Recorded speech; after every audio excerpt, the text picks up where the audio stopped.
Okay guys, so we're here today to make it a little and fast video pointing some techniques that could be used at the main fight on a Metamoris 6 between Ryron Gracie and Josh Barnett. So I'm going to show you a couple observations that I have that could change the game on that fight, okay?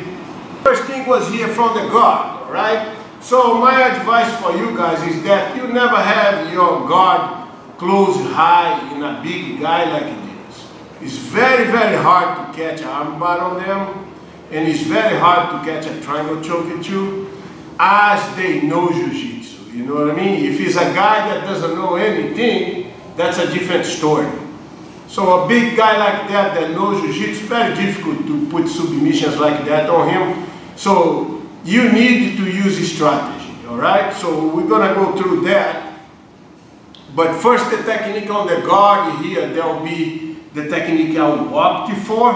One of those is different variations and stuff, just to give you a little light of what I believe should be done there, okay? So if I'm here on the bottom, and Pedro's on the bottom now, and I'm at the guy here, the big guy, I don't want to crush me. If I keep my legs crossed, he's going to be on top of me. That's a chance for him to put more weight. That's a chance for him to pressure my neck, all right? So what I want to do is put this guy away, try to get away from here and come on top of him, okay? And one of the options you have here will be for you to go ahead, put a foot on the hips, push the guy on, pull the head down, walk to the back right away.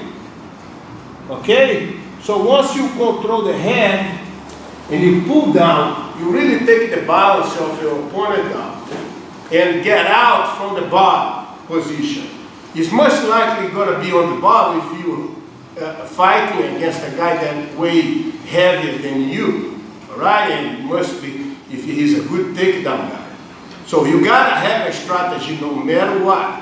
One was here that when the guy was on top, okay, the heaviest guy, and Hiro gave to him the underhooks, okay?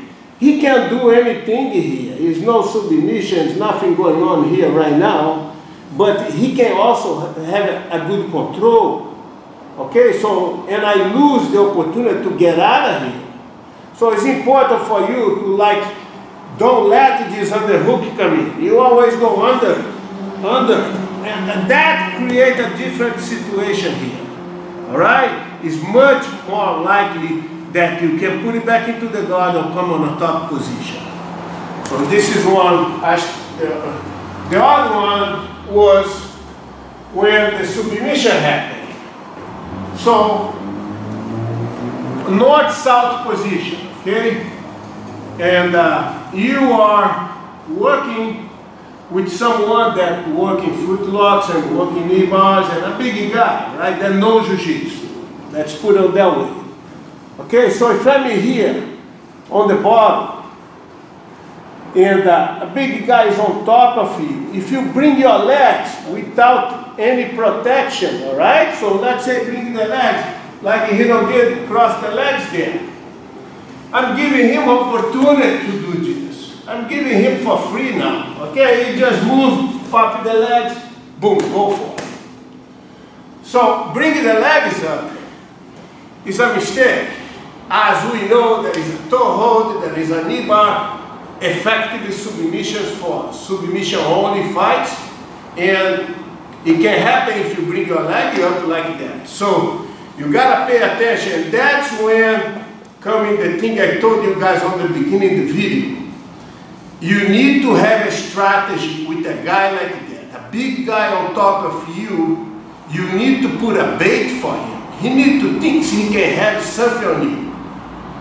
Once he thinks he can go for, he'll go for, and most likely you ended up in a better position for yourself. An example of this would be a being here on top of Pedro, like this, okay? And he keep the legs down, keep the legs down, don't give me opportunity there, okay? If I try to move it forward for the foot, the way to protect yourself is to hug his leg, so don't let him move forward, okay? So if I start to move forward, this is the thing to do. Is to block the leg, I can't do it.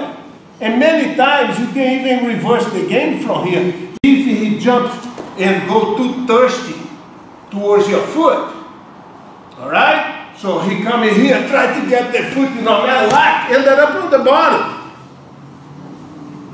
That's one thing, but the main idea is to keep yourself protected there.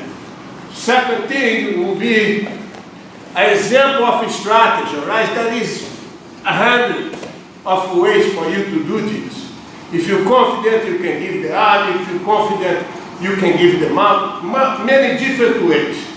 So, one way I like it here on the side mount is let the guy think he has something on me, like I stay here kind of like it low, you know, and he go here, he reverses his body like that.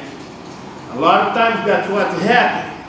So now what I do, I just bridge to the other side, go ahead and boom, and then I go back. So you just put a bait and wait for opportunity. Bumping from the mouth is another opportunity, is another way to go. So you need to get a strategy on in order for you to go after someone that's way bigger than you and that knows jiu-jitsu. All right, one thing I learned from Ryron Gracie a long time ago is that if someone is way bigger than me and know the same jiu-jitsu I know, it's much likely he's gonna beat me. But I can have a good defense and I can have a smart game to put it on and take advantage of that, okay?